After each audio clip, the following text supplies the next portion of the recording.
تحية للسلطات التي نظمت وأمنت لمقابلة ختامية، وأيضا نظمت الظهور والدخول الجماهيري.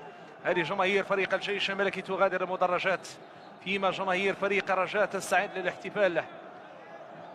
لحظات هي لحظات سعادة، هي لحظات نشوة لفريق الرجاء الرياضي الذي يتوج مرة أخرى بلقب كأس العرش بعد الظهور القوي أمام فريق الدفاع الحسني الجديد. اليوم يتمكن فريق الرجاء الرياضي من الظفر بكأس العرش موسم 2022-2023،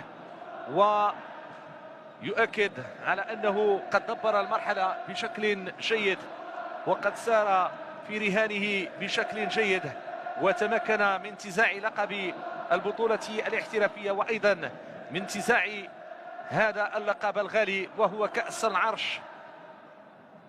إذا لحظات سعادة، ودائما مع الجمهور الكريم